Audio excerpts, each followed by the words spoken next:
Hello and welcome on our channel SOL English. I am Isha. In this video, we will study about Mansabdari system and Jagirdari system. Semester 4 के first paper history of India 1550 to 1700 में जो important topics है उसमें से एक important topic है मनसबदारी system. तो चलो इसे समझते हैं। मनसबदार्स वर ऑफिसर्स इन मुगल एडमिनिस्ट्रेशन, यानी कि ये सिस्टम स्टार्ट किया गया था मुगल एडमिनिस्ट्रेशन में अकबर के द्वारा। The term mansabdar refers to an individual who holds a mansab which means a rank और अ पोजीशन। एक मनसबदार को कुछ रैंक या पोजीशन प्रोवाइड की जाती थी जिससे उनकी पोजीशन, उनकी सैलरी का पता लगाया जा सकता था। अगर एक ऑफिसर की रैंक क्या है इससे पता लगाया जा सकता है कि वो किस पोजीशन पे है या उनकी पोजीशन कैसी है। The Mansabdars were appointed to all the civil and military posts. Mansabdars को सिविल एंड मिलिट्री पोस्ट पे अपॉइंट किया गया था। The system was introduced by Akbar in Mughal Empire during 1571. इस सिस्टम को ऑर्गेनाइज किया था या इंट्रोड्यूस किया था अकबर ने अपने मुगल एम्पायर में 1571 में, और उसके बाद औरंगजेब या आगे आने वाले एम्परर ने इन्हें कंटिन्यू किया था।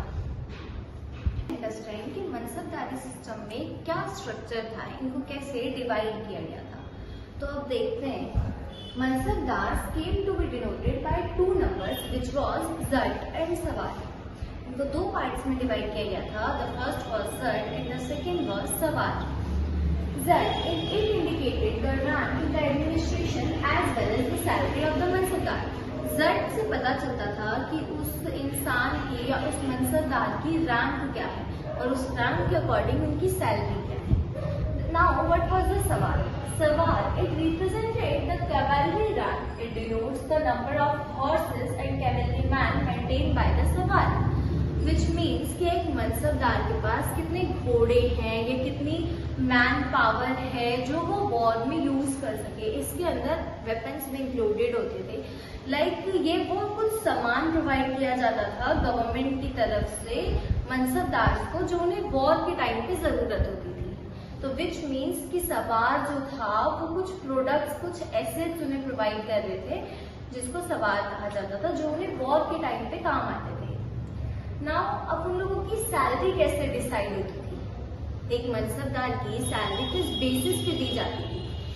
The mansabdars were paid salary plus maintenance.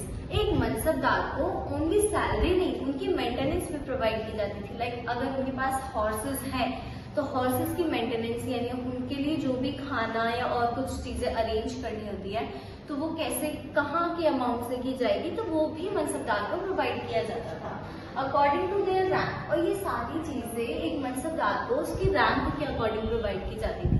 जिस मनसबदार की रैंक ज्यादा है उसे ज्यादा सैलरी और ज्यादा मेंटेनेंस मिलता था, जिसकी रैंक कम है उन्हें कम सैलरी और कम मेंटेनेंस मिलता था। Those mansabdars who were paid in cash were called नकदी। अब हर मनसबदार को कैश में सैलरी नहीं मिलती थी। जिन मनसबदार को कैश में मिलती थी उन्हें नकदी कहा जाता था। अच्छा, अब हमने बात की मनसबदारी की, लेकिन हमारा टॉपिक था मनसबदारी एंड जागीरदारी सिस्टम। तो जागीरदारी सिस्टम क्या है, चलो अब इसे देखते हैं। तो मैंने बात की कि जागीरदार कौन थे। जागीरदार वो मनसबदार थे जिनको उनके काम के बदले एज ए कैश में सैलरी प्रोवाइड नहीं की जाती थी। एक पीस ऑफ लैंड प्रोवाइड किया जाता था जिसे जागीर भी कहा जाता था। तो जागीर मिलने वाले मनसबदार को हम जागीरदार कहते हैं। Those mansabdar who were paid through land which was also known as Jagir were called Jagirdar. The mansab's post, honor or dignity was not hereditary. It lapsed after the death or dismissal of the mansabdar. Which means कि एक मनसबदार या एक officer की post, dignity, ये सब एक fix या hereditary नहीं थी कि एक मनसबदार या एक ऑफिसर के बाद उसके बेटे या उसके पोते को मिलेगी। ऐसा नहीं था। अगर कोई ऑफिसर अपना काम अच्छे से नहीं करता था तो भी उससे उसकी मनसबदारी छीन ली जाती थी, या फिर आफ्टर द डेथ उनकी फैमिली को वो मनसबदारी यानी वो पोस्ट, वो डिग्निटी गवर्नमेंट को रिटर्न करनी पड़ती थी। अब बात करें कि what does the term mansab denote. Mansab का मतलब होता क्या है। हम इतनी देर से अपने वीडियो में ये टॉपिक में मनसब मनसबदार पढ़ रहे हैं, बट मनसब टर्म क्या डिनोट करती है। The term mansab denotes the rank of a Mughal military officer. Higher the rank, higher the mansab means higher the salary, status and the position of the officer. जैसा कि मैंने पहले भी बताया था कि जिस ऑफिसर की मनसब हाई होती है, इट मीन्स कि उसकी रैंक हाई होती है, उसकी पोजीशन हाई होगी, उसकी सैलरी ज्यादा होगी और सारी चीजें। उसकी रैंक से पता चलता है कि वो किस पोजीशन पे है, क्या सैलरी है, उसकी क्या वैल्यू है पूरे एडमिनिस्ट्रेशन में। Who in administrative records there were 66 grades of Mansabdar, but in practice there were only around 33 Mansabdar. इसका मतलब ये है कि करप्शन तो वहां भी था।